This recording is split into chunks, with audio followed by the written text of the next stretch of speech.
السلام عليكم ورحمة الله وبركاته. وعليكم السلام ورحمة الله وبركاته. إن الحمد لله والصلاة والسلام على من لا نبي بعده الذي أرسله بالهدى ودين الحق بشيرا ونذيرا وداعيا إلى الله بإذنه وسراجا منيرا. أما بعد فقد قال الله تعالى في كلامه المجيد والفرقانه الحميد: أعوذ بالله من الشيطان الرجيم. بسم الله الرحمن الرحيم. فلولا نفر من كل فرقة منهم طائفة ليتفقهوا في الدين. وقال تعالى في آياته: إنما يخشى الله من عباده العلماء. وقال النبي صلى الله عليه وسلم: كن عالما أو متعلما أو مستمعا أو محبا فلا تكن خامسا فقد هلك، أو كما قال عليه الصلاة والسلام: إن الله وملائكته يصلون على النبي يا أيها الذين آمنوا صلوا عليه وسلموا تسليما. محبة الشديد إبراهيم. اللهم صل على محمد وعلى آل محمد كما صليت على إبراهيم وعلى آل إبراهيم إنك حميد مجيد. اللهم بارك على محمد وعلى آل محمد كما باركت على إبراهيم وعلى آل إبراهيم إنك حميد مجيد. صدق الله مولانا العظيم وصدق رسوله النبي الكريم ونحن على ذلك من الشاكرين والشاكرين والحمد لله رب العالمين. শুকরিয়া জ্ঞাপন করছি মহান মনিব আল্লাহ রাব্বুল আলামিনের আলিশান দরবারে, যিনি আমাদেরকে দুনিয়ার সমস্ত ফিতনা ফাসাদ থেকে ফারেক করে আজকের জুমার দিনে জুমার নামাজ আদায়ের জন্য মসজিদে একত্রিত হওয়ার তৌফিক নসিব করলেন। সে মহান রব্বুল ইজ্জাতের দরবারে আলিশানে দিল থেকে শুকর গুজার হচ্ছি। সকলেই বলি আলহামদুলিল্লাহ। আলহামদুলিল্লাহ। আল্লাহ রাব্বুল আলামিন আমাদেরকে তৌফিক দান করেছেন বিধায় আমরা আসতে পেরেছি। তিনি যদি তৌফিক দান না করতেন, কোনো না কোনো ব্যস্ততায়, কোনো না কোনো কর্মে আমরা নিমজ্জিত থেকে এই মুহূর্তে উপস্থিত হতে পারতাম না। কথা বলেন ঠিক না বেঠিক? আল্লাহ রাব্বুল আলামিন দুনিয়ার সমস্ত ব্যস্ততা থেকে ফারেক করে আমাদেরকে তার মহান হুকুম জুমার নামাজ আদায়ের উদ্দেশ্যে মসজিদে সমবেত হওয়ার তৌফিক দান করলেন। এজন্য আবারও শুকরিয়া আদায় করি। সকলেই বলি আলহামদুলিল্লাহ। আলহামদুলিল্লাহ। সম্মানিত হাজিরিন, আজকে পবিত্র কুরআনে মাজিদ থেকে সূরা তওবার 121 নম্বর আয়াতের অংশ বিশেষ তেলাওয়াত করেছি এবং বিশ্বনবী মুহাম্মদুর রাসূলুল্লাহ সাল্লাল্লাহু আলাইহি ওয়াসাল্লামের জবানি থেকে একখানা হাদিস আপনাদের সামনে তেলাওয়াত করেছি এবং আয়াত ও হাদিসের আলোকে আজকে ইলমে দ্বীনের গুরুত্ব ফজিলত সংক্রান্ত কিছু কথা বলার চেষ্টা করব। ওয়ামা তাওফীকি ইল্লা বিল্লাহ আলাইহি তাওয়াক্কালতু ওয়া ইলাইহি উনীব। আল্লাহ রাব্বুল আলামিন আমাদেরকে আয়াত এবং হাদিসের আলোকে ইলমে দ্বীন সম্পর্কে কিছু কথা শোনার এবং বলার তৌফিক দান করুন। সকলেই বলেন আল্লাহুম্মা আমিন। আল্লাহ রাব্বুল আলামিন পবিত্র কালামে মাজিদের ভিতরে ইরশাদ করেছেন, ফালাউলা নাফারা মিন কুল্লি ফিরকাতিন মিনহুম তাইফাতুন লিয়াতাফাক্কাহু ফিদ-দীন। অন্য আয়াতে আল্লাহ তাআলা বলেন, ইন্নামা ইয়াখশাল্লাহা মিন ইবাদিহিল উলামা। আবার হাদিসের ভিতরে আল্লাহ রাসূল সাল্লাল্লাহু আলাইহি ওয়াসাল্লাম ইলমে দ্বীনের গুরুত্ব এবং ফজিলত অনেক অসংখ্য বয়ান করেছেন। যেমন একটি হাদিসে আল্লাহ নবী বলেন, তালাবুল ইলমি ফরিদাতুন আলা কুল্লি মুসলিমিন ওয়া মুসলিমা। অন্য এক হাদিসে আল্লাহ নবী বলেন, মাজলিসু ফিকহিন খায়রুম মিন ইবাদাতি 60 সানা। তো আসলে ইলমে দ্বীন, দ্বীনি ইলম শিক্ষা করা, এটা এমন একটা বিষয় যে বিষয়ের উপরে আল্লাহ তাআলা সরাসরি নির্দেশ দিয়েছেন। বলেন সুবহানাল্লাহ। আল্লাহর নবী সাল্লাল্লাহু আলাইহি ওয়াসাল্লাম ইলমে দ্বীন শিক্ষার ব্যাপারে এত তাকিদ দিয়েছেন, এত জোর দিয়েছেন যে অন্য কোনো বিষয়ের উপরে এত তাকিদ দেননি। আল্লাহ রাব্বুল আলামিন বলেন, ফালাউলা নাফারা মিন কুল্লি ফিরকাতিন মিনহুম তাইফাতুন লিয়াতাফাক্কাহু ফিদ-দীন। আল্লাহ তাআলা বলেন যে তোমাদের মধ্যে বিভিন্ন জাতি, বিভিন্ন গোত্র থেকে ভিন্ন ভিন্ন দল একত্রিত হয়ে কেন বের হয় না ইলম শিক্ষা করার জন্য? ইলম শিক্ষা করার জন্য কেন একটা জামাত, একটা দল কেন বের হয় না? তাহলে বোঝা গেল ইলম শিক্ষা করার জন্য বের হতে বলছেন কে? আল্লাহ তাআলা।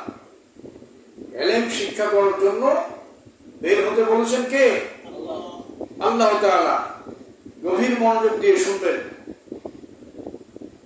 তো এই ইলমে দ্বীন যারা অর্জন করবে, ইলম যারা শিখবে, তাদের মর্যাদা এবং তাদের ফজিলত দুনিয়ার যত শিক্ষিত ব্যক্তি আছে সমস্ত ব্যক্তির উপরে আলেম এবং তালিবে ইলমের মর্যাদা। বলেন সুবহানাল্লাহ। দুনিয়ার মধ্যে যত উচ্চ শিক্ষিত ব্যক্তি রয়েছে সবার উপরে কার মর্যাদা? আলেমের মর্যাদা। কার মর্যাদা? আলেমের মর্যাদা এবং তালিবে ইলমের মর্যাদা। তো এজন্য মনে রাখতে হবে, ইলম হচ্ছে দুই প্রকার। কয় প্রকার? ইলম মানে হচ্ছে জ্ঞান শিক্ষা করা। তো এই ইলম হচ্ছে দুই প্রকার। এক নম্বর হচ্ছে ইলমে দ্বীনিয়া। এক নম্বর কি? আপনারা আমার কথা বুঝতেছেন? ইলমে দ্বীন। দুই নম্বর হচ্ছে ইলমে দুনিয়া। তো ইলমে দ্বীন শিক্ষা হয় কোথায়? ইলমে দ্বীন শিক্ষা করা হয় মাদ্রাসায়। সেখানে দ্বীন শিক্ষা করার পরে সেটার বাস্তব প্র্যাকটিক্যাল হয় মসজিদে, তাই না?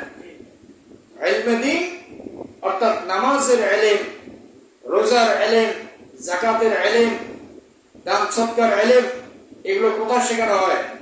মাদ্রাসায় শেখানো হয়। আর সেটার প্রয়োগ মসজিদের মধ্যে আমরা যে নামাজ আদায় করি, এটা হচ্ছে তার প্রয়োগ। তাহলে বোঝা গেল যে গুরুত্ব দিতে হবে বেশি আমাদের ইলমে দ্বীনের উপরে। কি বলেন? ইলমে দ্বীন শিক্ষার উপরে বেশি গুরুত্ব এবং বেশি প্রাধান্য দিতে হবে, যেটার ব্যাপারে আল্লাহ তাআলা নিজেই বলছেন তোমাদের মধ্য থেকে একটা দল কেন বের হয় না দ্বীনের ইলম অর্জনের জন্য?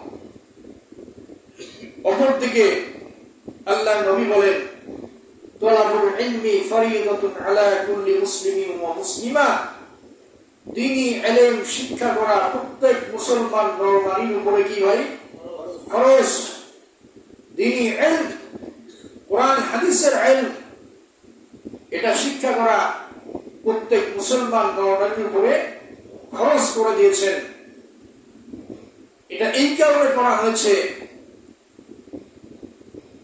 যে একজন মানুষ যদি দ্বীন না জানে, দ্বীনি ইলম সে যদি না জানে, তাহলে কোনটা ন্যায়, কোনটা অন্যায়, কোনটা ভালো মন্দ, এর মধ্যে সে বিচার বিশ্লেষণ করতে পারে না। এজন্যই আল্লাহ তাআলা অন্য আয়াতে বলেছেন, হাল ইয়াস্তাবিল্লাযীনা ইয়ালামুনা ওয়াল্লাযীনা লা ইয়ালামুন, তোমাদের মধ্যে যাদের ইলম আছে আর যাদের ইলম নাই, অর্থাৎ আলেম এবং জাহেল, এই দুই দল কি এক হতে পারে? পারে না। আল্লাহ তাআলা নিজেই প্রশ্ন করেছেন, হাল ইয়াস্তাবিল্লাযীনা ইয়ালামুন, অর্থাৎ যার ভিতরে ইলম আছে, যার ভিতরে দ্বীনি জ্ঞান আছে সে, ওয়াল্লাযীনা লা ইয়ালামুন, আর যার ভিতরে দ্বীনি জ্ঞান নাই, এই দুইজন কখনোই এক হতে পারে না। আলেম এবং আবেদ, এই দুইজনের মধ্যে পার্থক্য হলো এই, আবেদ সে হচ্ছে শুনে শুনে আমল করে, আর আলেম সে কোরআন হাদিস পড়ে বুঝে তার উপরে আমল করে। তাহলে কার প্রাধান্য বেশি? এই জন্য আল্লাহ তাআলা আলেমের প্রাধান্য বেশি দিয়েছেন এবং আল্লাহ তাআলা বলেছেন, ইন্নামা ইয়াখশাল্লাহা মিন ইবাদিহিল উলামা। দুনিয়ার মধ্যে আমার যত বান্দা রয়েছে, বান্দাদের মধ্যে সবচেয়ে বেশি ভয় করে আমাকে কে? আলেম। আলেমরা আল্লাহ তাআলাকে সবচেয়ে বেশি ভয় করে। কারণ কি জানেন? কারণ হচ্ছে আলেমের ভিতরে ইলম আছে, কোরআন হাদিসের ইলম থাকার কারণে সে সহসাই কোনো গুনাহের কাজে লিপ্ত হতে পারে না, সহসাই কোনো অন্যায় কাজ করতে পারে না। এজন্য আলেমগণ আল্লাহ তাআলাকে সবচেয়ে বেশি ভয় করে। আর সাধারণ মানুষ, এদের যাদের মধ্যে ইলম কালাম নাই, ওরা তো কোনটা গুনাহ আর কোনটা গুনাহ নয় এইটা বোঝার পার্থক্য করতে পারে না তারা। এজন্য আল্লাহ তাআলা আলেমদের মর্যাদা দিয়ে বলছেন, ইন্নামা ইয়াখশাল্লাহা মিন ইবাদিহিল উলামা, নিশ্চয়ই আমার বান্দাদের মধ্য থেকে আমাকে সবচেয়ে বেশি ভয় করে কে? আলেমরা। বলেন সুবহানাল্লাহ। শুধু তাই না, একজন আলেমের জন্য গর্তের পিপিলিকা থেকে শুরু করে সমুদ্রের মাছ পর্যন্ত আল্লাহর দরবারে দোয়া করতে থাকে, মাগফিরাত কামনা করতে থাকে। বলেন সুবহানাল্লাহ। অন্য হাদিসে আল্লাহর নবী বলেন, মাজলিসু ফিকহিন খায়রুম মিন ইবাদাতি 60 সানা। ইলম শিক্ষার একটা মজলিস, ইলম শিক্ষার একটা মজলিস দীর্ঘ 60 বছর যাবত নফল ইবাদত করার সমপরিমাণ। বলেন সুবহানাল্লাহ। বললেন যেখানে ইলম শিক্ষা দেওয়া হয়, এই ইলম শিক্ষার একটা মজলিসের মধ্যে কিছু সময় বসা, আর অন্যদিকে দীর্ঘ 60 বছর যাবত নফল ইবাদত করলে যে সওয়াব হয়, ওই পরিমাণ সওয়াব আল্লাহ তাআলা এই আলেম বা তালবে ইলমকে দান করেন। সুবহানাল্লাহ, আলহামদুলিল্লাহ।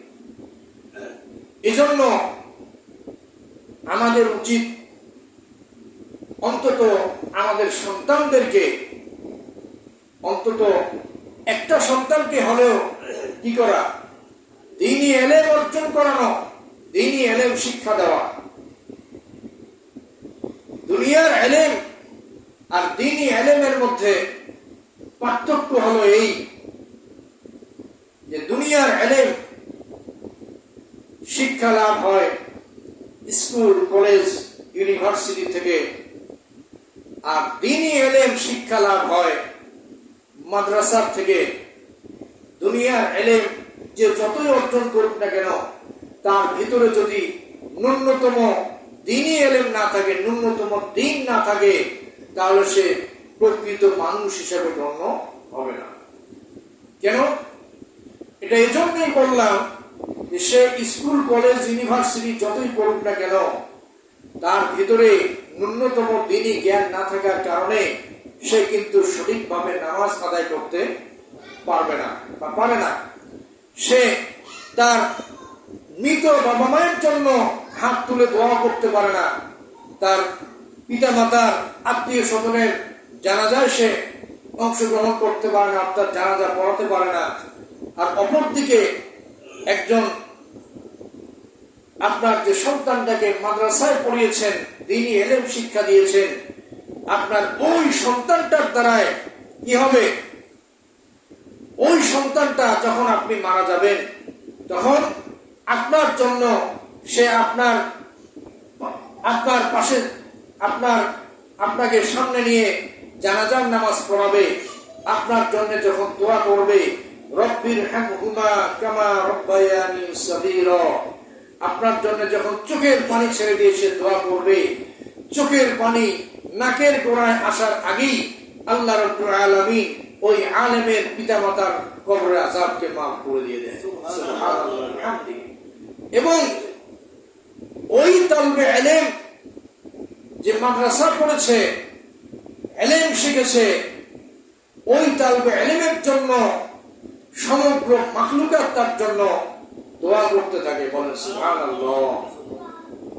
সমুদ্রের মাছ থেকে শুরু করে গর্তের পিপিলিকা পর্যন্ত তার জন্য আল্লাহর দরবারে মাগফিরাত কামনা করতে থাকে। শুধু তাই নয়, মুসলমান ভাইরা আমার, একজন আলেম যে কাজটা করে, মাদ্রাসা মসজিদে বিভিন্ন জায়গায় সে ইলমে দ্বীনের খেদমত করে, করার পরে শুধু তাই নয়, রাত্রিবেলায় যখন সবাই ঘুমিয়ে যায় তখন ওই আলেম এবং তালবে ইলম সে রাত্রিবেলা গভীর রাত্রে উঠে আল্লাহ তাআলার দরবারে চোখের পানি ছেড়ে আল্লাহর দরবারে আপনার আমার জন্য কল্যাণ কামনা করে, আপনার আমার জন্য দোয়া করতে থাকে, যাদের দোয়ার বদৌলতে আজও পৃথিবী টিকে আছে এবং কিয়ামত পর্যন্ত পৃথিবী টিকে থাকবে। বলেন সুবহানাল্লাহ। এক হাদিসের ভিতরে আসছে, ততক্ষণ পর্যন্ত কিয়ামত কায়েম হবে না, লা তাকুমুস সাআতা হাত্তা ইয়াকুলু আল্লাহ আল্লাহ, যতক্ষণ পর্যন্ত আল্লাহ আল্লাহ বলনেওয়ালা একটা লোক অবশিষ্ট থাকবে, একটা মানুষ বাকি থাকবে, ততক্ষণ পর্যন্ত কিয়ামত কায়েম হবে না। আর এই আল্লাহ আল্লাহ রাসূলের নাম শিক্ষা দেওয়া হয় কোথায়? মাদ্রাসায়। তো হাদিসের ভিতরে আসছে, যে হাদিসটা আমি পড়েছি, এখানে আল্লাহ নবী বলেন, কুন আলিমান, আলেম হও, আও মুতাআল্লিমান, যদি আলেম হতে না পারো তাহলে কি হও? তালবে ইলম হও, মানে ছাত্র হও। আলেম যদি হতে না পারো তাহলে অন্তত আলেমের ছাত্র হও। যদি তাও হতে না পারো, আও মুস্তামিআন, তাহলে আলেম যা বলে আলেমের কথা শোনো। তাহলে এক নম্বরে শর্ত হচ্ছে আলেম হওয়া। কি হওয়া? আলেম হওয়া। দুই নম্বরে যদি আলেম হতে না পারে কেউ, তাহলে তালবে ইলম হওয়া। তিন নম্বরে যদি তালবে ইলমও না হতে পারে, তাহলে আলেমের কথা শোনা। এবার আল্লাহর নবী বলেন, আও মুহিব্বান, যদি এই তিনটাও হতে না পারো, তাহলে অন্তত আলেমকে ভালোবাসো, মুহাব্বত করো, আলেমকে শ্রদ্ধা করো, সম্মান করো। ফালা তাকুন খামিসান ফাকাদ হালাক, খবরদার 5 নম্বরে যায় না, 5ম নম্বরে যায় না, তাহলে হালাক হয়ে যাবা, ধ্বংস হয়ে যাবা। তো এজন্য আলেম হতে হবে, নতুবা তালবে ইলম হতে হবে, নতুবা আলেমের কথা শুনতে হবে, নতুবা আলেমকে ভালোবাসতে হবে। এই 4 শ্রেণীর মধ্যে আমাদেরকে থাকতে হবে। না হলে আল্লাহ নবী বলেন, ফালা তাকুন খামিসান, 5ম নম্বরে যায় না, তাহলে কি হয়ে যাবে? ধ্বংস হয়ে যাবে। তো যাই হোক, আমি বলছিলাম এই দ্বীনি ইলম এটা অর্জন করার জন্য কোথায় ভর্তি হতে হবে? মাদ্রাসায় ভর্তি হতে হবে। আমরা আজকে নিজেদের সন্তানদেরকে, নিজেদের ছেলে মেয়েদেরকে উচ্চ শিক্ষায় শিক্ষিত করার জন্য স্কুল কলেজ ইউনিভার্সিটি পড়ানোর পরে ডাক্তার ইঞ্জিনিয়ার কত কিছু বানানোর জন্য আমরা আশা করি আমার ছেলেটা ডাক্তার হবে, আমার ছেলে ইঞ্জিনিয়ার হবে, আমার ছেলে ব্যারিস্টার হবে, অমুক হবে, তমুক হবে। এটা সমস্যার কিছু না, হোক, দরকার আছে, কিন্তু শুরুতেই তার ভিতরে যে বীজটা বপন করতে হবে, এই বীজ হলো লা ইলাহা ইল্লাল্লাহর বীজ তার ভিতরে বপন করতে হবে। কথা কি বোঝাতে পেরেছি? যদি তার ভিতরে লা ইলাহা ইল্লাল্লাহর বীজ না থাকে, দ্বীনের ভিত্তি যদি তার ভিতরে না থাকে, তাহলে ওই সন্তানের দ্বারায় দুনিয়ার তামাম উপকার হলেও দ্বীনের কোনো উপকার হবে না। এবং এরাই একদিন নাস্তিক মুক্তাদের কাতারে শামিল হয়ে এরাই একদিন ইসলামের বিরুদ্ধে স্লোগান দেবে। কথা বলেন ঠিক না বেটি? আর তার ভিতরে যদি আপনি দ্বীনের ভিত্তিটা শুরুতেই ঢোকাতে পারেন, তাহলে দ্বীনের ভিত্তিটা মজবুত করার পরে, ঈমান তার ভিতরে ঢোকানোর পরে, বুনিয়াদী শিক্ষা দেওয়ার পরে সে যেখানেই ভর্তি হোক না কেন, অন্তত তার দ্বারা নাস্তিক মুক্তাদের সাথে নাস্তিক মুক্তাদের মতো কোনো কাজ তার দ্বারা হবে না। সে তার বাবা মাকে সম্মান করবে, শ্রদ্ধা করবে, সে আলেমদেরকে শ্রদ্ধা করবে, ওলামায়ে কেরামের বিরুদ্ধাচরণ সে করবে না। তো এই জন্যে আমাদেরকে কি করতে হবে? নিজেদের সন্তানগুলিকে আলেম বানাতে হবে, নিজেদের সন্তানগুলিকে কোরআন হাদিস শিক্ষা দিতে হবে। আজকে নিজেদের সন্তানদেরকে আমরা বড় বড় চাকরির আশায় আমরা দুনিয়াবি লেখাপড়া শেখাচ্ছি, দুনিয়াবি বিদ্যা অর্জন করাচ্ছি, কিন্তু তার ভিতরে যে ইলম শূন্য, এটা আমরা গুরুত্ব দিচ্ছি না। আল্লাহর নবী এক হাদিসের ভিতরে ইরশাদ করেছেন, যার ভিতরে কোরআন নাই, যার ভিতরে কোরআন নাই, যার হৃদয়ে কোরআন নাই, তার হৃদয়টা হলো বিরান ঘরের মতো। বিরান ঘর বুঝেন? যেমন একটা ঘর উঠানো হয়েছে, সেই ঘরের মধ্যে কোনো মানুষ বসবাস করে না, সেখানে কে বসবাস করবে? ভূত প্রেত বা মাকড়সা, মশা মাকড়সা, এই জাতীয় কীট পতঙ্গ সেখানে বসবাস করবে। তো যার অন্তরের ভিতরে কোরআন নাই, কোরআন না থাকার কারণে সে যত বড়ই শিক্ষিত হোক না কেন, তার অন্তরটা হলো ওইরকম বিরান ঘরের মতো। ওইখানে শয়তান দখল করে নিয়েছে, শয়তান তাকে দ্বীনের দিকে আসতে দেয় না, দ্বীনের দিকে আসতে বাধা দেয়, কোরআন হাদিস শিক্ষা করার ক্ষেত্রে বাধা দেয়, আলেম ওলামাদের ক্ষেত্রে বাধা দেয়, ইসলাম দেখলে তার গা চুলকানি ওঠে। কথা বলেন ঠিক না বেটি? এই জন্য আমার ভাইরা, আল্লাহ রাব্বুল আলামিন বলেছেন, শুরুতেই যে আয়াতে কারিমা আপনাদের সামনে তেলাওয়াত করেছি, ফালাউলা নাফারা মিন কুল্লি ফিরকাতিন মিনহুম তাইফাতুল লিয়াতাফাক্কাহু ফিদ-দ্বীন। আল্লাহ তাআলা বলেন, তোমাদের কি হলো? তোমাদের মধ্য থেকে, তোমাদের জাতির মধ্য থেকে একদল লোক কেন বের হয় না যে তারা ইলম অর্জন করবে, তারা দ্বীন অর্জন করবে এবং সমাজের মানুষের নিকটে সেটা কি করবে? ছড়িয়ে দিবে। কোরআন হাদিসের ইলম এটা অর্জন করা ফরজ। এটা যদি কারো ভিতরে না থাকে, তাহলে তার অন্তর হলো শূন্য ঘরের মতো, বিরান ঘরের মতো, যেই অন্তরের আল্লাহ পাকের কাছে যে অন্তরের কোনো দাম নাই। এজন্য ভাই আমাদের সন্তানদেরকে কি করতে হবে? দ্বীনি ইলম শিক্ষা দিতে হবে। আর এই দ্বীনি ইলমটা এটা সরাসরি আল্লাহ তাআলার পক্ষ থেকে, আল্লাহ তাআলা হেরা পর্বতের গুহায় যে কোরআন নাজিল করেছিলেন, আজ থেকে ১৫০০ বছর পূর্বে বিশ্বনবী মুহাম্মদ রাসূলুল্লাহ সাল্লাল্লাহু আলাইহি ওয়াসাল্লামের উপরে জিবরাইলের মাধ্যমে যে কোরআন নাজিল করেছিলেন, এই কালাম হচ্ছে সেই কালাম, এই কোরআন হচ্ছে, এই ইলম হচ্ছে সেই ইলম।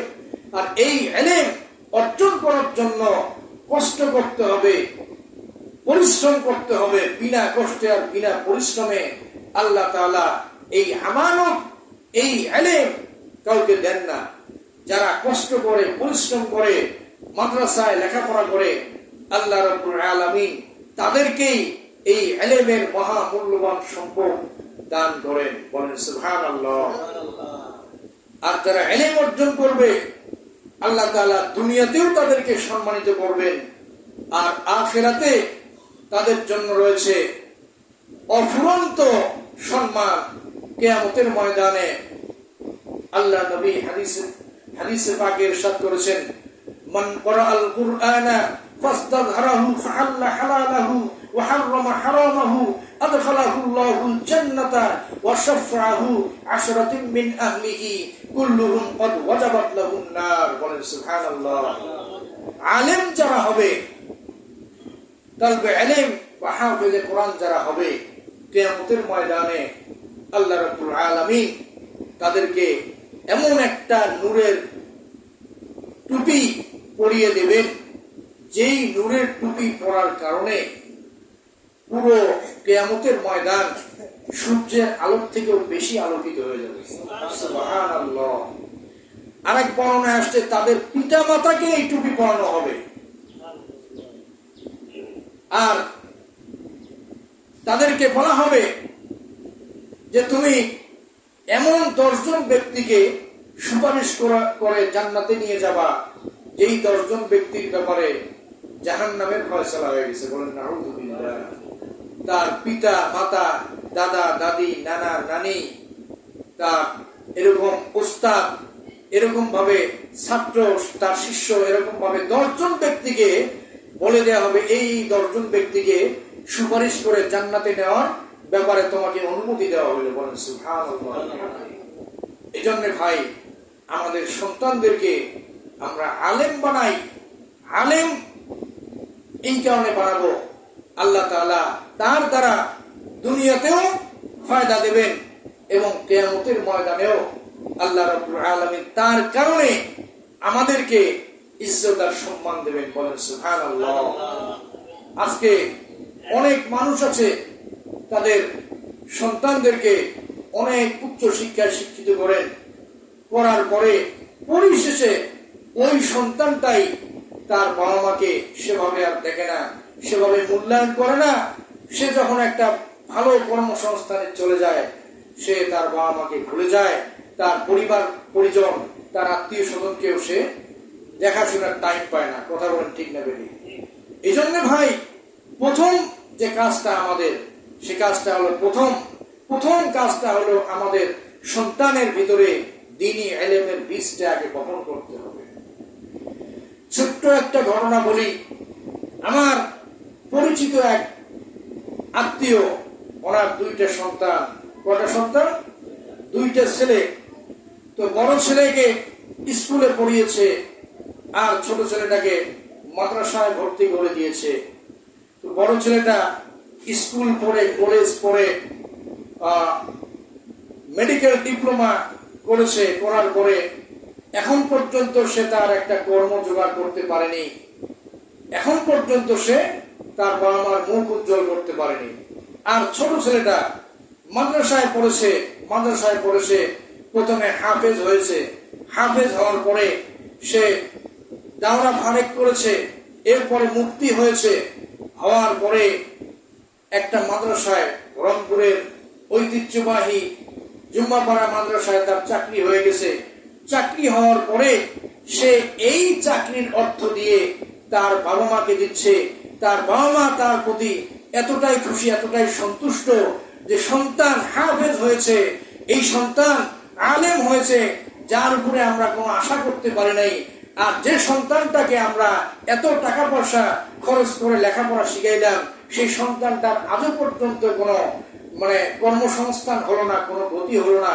অথচ এই ছোট্ট ছেলেটা আজকে হাফেজ হয়েছে, আজকে মুক্তি হয়েছে, আলেম হয়েছে, সে নিজেও চলতেছে, আমাদেরকেও চালাচ্ছে। বলেন সুবহানাল্লাহ।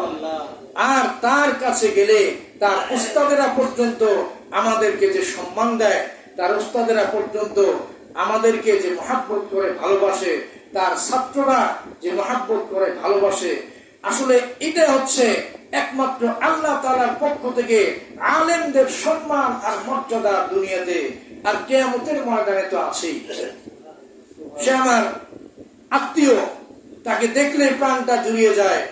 আল্লাহ রাব্বুল আলামিন এত ইলম তাকে দান করেছেন এবং এত সুন্দর তার তেলাওয়াত, এত সুন্দর তার আমল আখলাক, তাকে দেখলেই মনে হয় যে মানে পুরো জীবন্ত কোরআন। বলেন সুবহানাল্লাহ।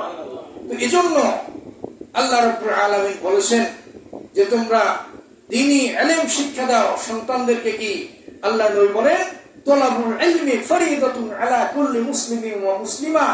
দ্বীনি ইলম শিক্ষা করা প্রত্যেক মুসলমান নর নারীর উপরে ফরজ। আর অন্য ইলম আপনি শিক্ষা দেন, অন্য ইলম শিক্ষা দেওয়া নফল। আগে দ্বীন তারপরে দুনিয়া, আগে দ্বীন তারপরে দুনিয়া। তো দ্বীন যখন হয়ে যাবে তখন দুনিয়া অটোমেটিক চলে আসবে। আর কেউ যদি আগে দুনিয়া পরে দ্বীন, তাহলে তার দুনিয়াও হবে না, দ্বীনও হবে না। এজন্য ভাই আল্লাহ রাব্বুল আলামিন